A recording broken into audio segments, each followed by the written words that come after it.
Ndichikutsambirai zvekare pano paHadzirari 263 pano pachenge ndichikuzivisai manews updates ezvinhu zviri kuitika munyika ino yeZimbabwe. Kana uchiri munyowani pa this YouTube channel, subscribe mahara utena on the notification bell so that patinodzoka neamwe manews updates uchange uchingozvionera. Panapo uchange uchiwana manews updates ezvinhu zviri kutsviriridza munyika yedu yeZimbabwe. Vadikani, sikuzova munozviita nyadzi panapa ndinoenda ndakadzibatanidza ndinenge ndichiitira kuti wane manews updates akati wandei pasame video. First update inyaya yemotorcade.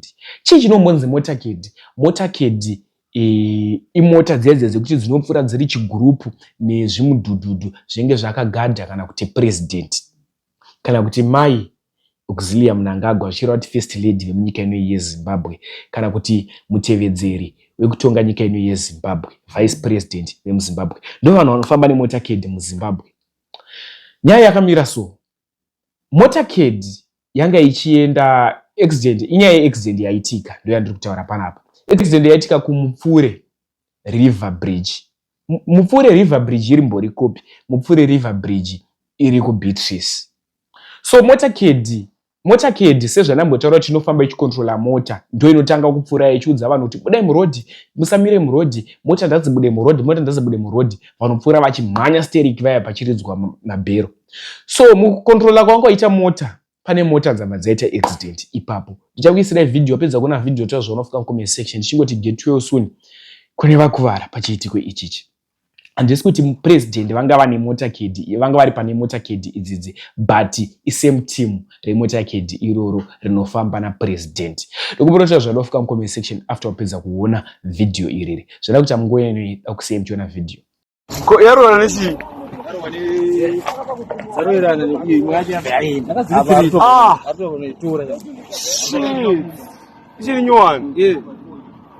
Sama tikisa ko mazunda ngoya kuna zokuno. Zaroirana ziri 3 mwaje yaenda. Sikayenga pana pa 2. Yakapakira sangwe. Wesa kwezwa yaro kwese.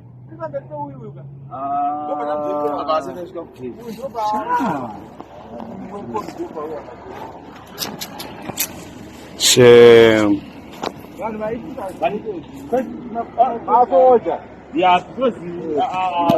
Aida sei masoja chichaitika pa bridge saka papa ne gonyeti rari masoro kwa gonyeti ndo barada kuti Here's what I found. kudai kwa gonyeti apo vanhu vari kumanya kwa vanhu vaitisa zvese izvi masoja aenda havainda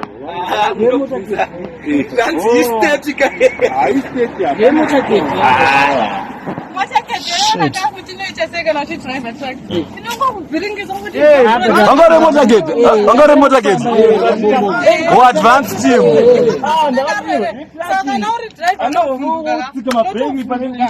wapatana mejizana akavarovera ivo akasara achienda vatomumira akuti ndivo vaitisa zvese zvibode ivo vamisa pakona pabridge apa vanga vachimirire ndobva rada kutenga ndobva ndanzoenga ndikaenda uko apa ndobva kuti vasara vachiroverana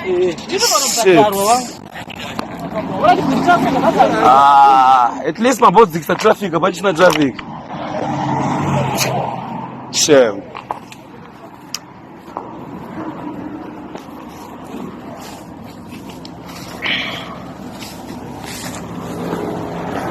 Next update inyaya ya Dave.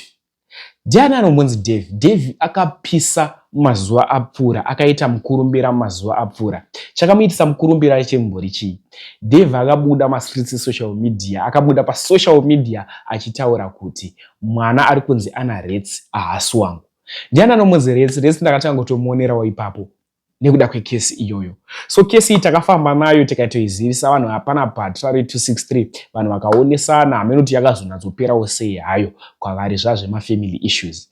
So nyaya iri kupisa masitritsi esocial media, Rets abuda futi masitritsi esocial media. Why Rets abuda masitritsi esocial media? Hanzi varume vese vemuZimbabwe makaona Dave makasangana naye mupeisando dzake nekuti hanzi akadanana nemacelebrity ese emuZimbabwe kuvakadzi.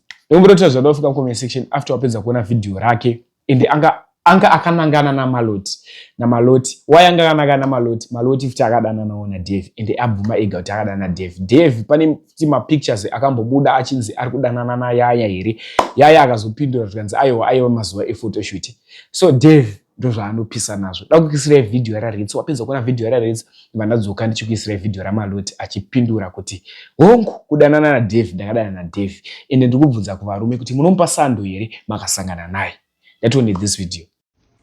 Maloti nanda kukufarira but konewo wakapfurawo kuna Dave. Yeah, varume Dave ndi baba wenyu mazvinzwa makasangana Dave mugwadame Dave muhombe ininika now I believe apana mna tinodyiwa na Dave mcelebrity kana uri mcelebrity mukadzi andida kudyiwa na Dave mirapa kana une confidence Dave baba vedu uri baba vedu I respect you. My lord, and I'm very disappointed. Kone wakapfura oneko. Hey, nai my guru. My guru mwana ana mapampa. Next video ramaloti achireplya kuna Ritz. So vanhu masifisi social media vari kuzotaura kuti aiwa vanhu ava vada replace maititi namadam boss panyaya dzekutrenda nenyaya dzekutukana. Yatione this video. Hey guys, what's up? So I want to address nyaya taurwa na Ritz, right? Muscat. So yeah, ndaona video ya Ritz, right? Achiti he maloti akambo itana Dave and stuff like that. Babe, that was in 2020, way before he even met you. I was in a relationship with that guy for like 6 months, but then taisa pindrana. Then I left him. But then this nigga has been chasing me. But iwewe, I don't think pane point yokuti iwewe address yokuti zoning hauchandi farire. Cause bro, I'm not chasing your baby daddy. He's the one that's been chasing me, and he's trying to like embarrass me or something. I don't know what he's trying to prove, but as you saw, my chats are poster. They are 2023. I think about April of 2023. Way back. That's like 2 years ago. We are now in 20. And mind you, muna 2023 March Papa told about 3 years tasiana. Like I said, we dated in 2020. But then vanhu vanondifollowa kubva kudhara vanotozviziva ende ukascrolla down my Facebook and Instagram, you can even see my posts with him, because we were in like a relationship and it. But now because this guy still wants me and I've been ignoring him, that's why he's like trying to embarrass me and you know and everything. But then iwewe auna reason yekuti unotaura tanzi hauchandifarire, because maybe hauchandifarire because iwewe you want this guy and he doesn't want you. But then inini, this guy wants me and I don't want him. It's the other way around on the Caesar. And inini, I can't claim a guy like Dave, like the way you are proud of him to be your baby daddy. I saw this other video.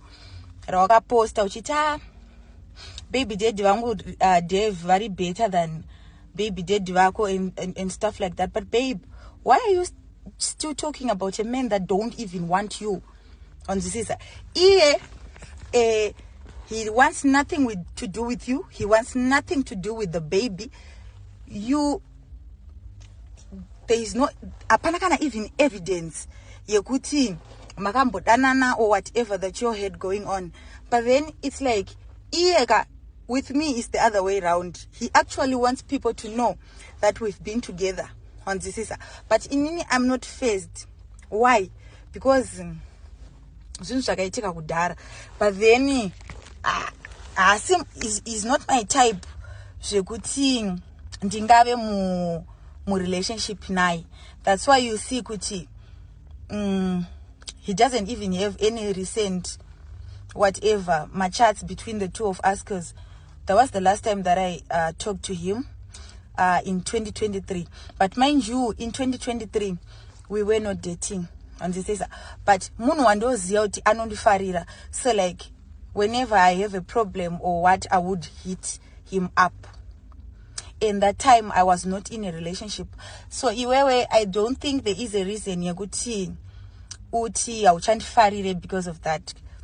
But anyway, even if usasandifarire or what not, I don't give a fuck, because that guy si munhu wekuti unodanana naye kana kuti wakambodanana naye or whatever. The guy wants nothing to do with you. So inini dainandri iwewe, I would stop talking about this guy.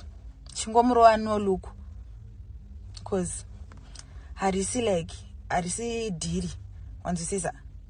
Yeah. So iwewe, I don't understand why you say wakandi awuchandifarire or whatever. And inini, all those videos that we did together, they had nothing to do with Dave. And inini, I don't, it's not like ndinofara nezvaakakuita, like kuti wakamitiswa akaramba nhumbu and stuff like that, and he didn't want to take care of the child. But then I feel like the reason why you are mad is that nigga didn't want to claim you, and you are the one who is claiming him. But imagine kuti he's tryna munatori proud wanzisiza kunzi akamboita nini, but iwewe it's like anotonyara newe or something like that. So inini, I don't understand the reason why you keep on ushida kutry like kutaura nezvake, you know. Ndiye munhu wekuti unofana kutomurova no look ya boss. The guy doesn't want you, he doesn't care about you. But then it's like ada try kutoradza nyika yese zvekuti ndakamboita namaloti ndakambodai, but zvinhu zvakaitika kudhara. And inini, I'm in a relationship right now, and I think anobhekana nazvo because he wanted to be in a relationship with me, and I didn't want to be in a relationship with him. So ana Dave mahure vaiziya mabhutiko havasi vakomana vekutoti iwo ungatonzi watozosvika pakutomitiswa kana pakuita sei. But iproblemu yako wakatedza kuita sei, wakatedza kuzvionera that guy was just supposed to be a butiko, you know. But iwewe, you went on to like have a baby with him. And inini kunetsana kwandakaita newe, ndakanetsana newe because ndo wakatanga kunditaura naColorful. And nyaya Dave, it's not valid because inyaya yakaita kudhara. And I met that guy way before you even met him, because inini, I met him in 2020. aitogara kushitungisa and he says asina kana sent, and we briefly dated, but hatina uzonyatsopindirana. But unongoziva kuti kune vamwe vanhu vekuti unofana utongo you just fucking live, because unpane pekuti unofana ungoonoka, because a relationship doesn't revolve around sex only. But then iwewe wakatadza kuonero kuti hapana chi PhD, kuti pano hapana diri pano, you went on to have a baby. So I feel like you are mad at me because this nigga is trying to show the world that we fucked. But iwewe munhu wekuti zvinhu zvenyu zvamaita aisatomboda kuti pave nemunhu aita sei aizviziva. So yeah, you can be like mad at me for that. You can be mad at me for that, sis, because your baby dad is the one that's claiming me. I'm not claiming him, and I'm not even in contact with him. I last spoke to him in 2023, because what happens now in 2023, right? When we got back in contact, he thought like, you know, I was gonna keep on entertaining him or something like that. But then I just used him, you know. Then I feel like he's mad because ndakabva ndatanga kungomurova no look wanzwisisa. So I feel like zvakamuboa, that's why he's trying to like embarrass me or whatever. But you know what, I don't give a fuck. Saka ritsi usafunga kuti pane yakanyanya pana baby daddy wako aiwa hapamborina iripo waiziya. zvinhu zvakatoitika kudhara, you know, and harisisiri dhiri stereki. Iye ndiye ari kuda kutotsvawo zvake kudhirowa tunyoka. Menoti matiriti kwake twakada kutotsvaya kuita, but I'm not faced because zvinhu zvakaitika zvinhu zvakaitika kudhara. So I mean maybe wanzwisisa, but even if ukasanzwisisa, kukupa kwandikaita advice, I didn't say unofanira kundifarira kana kuita sei. No, haufanira kutombondifarira.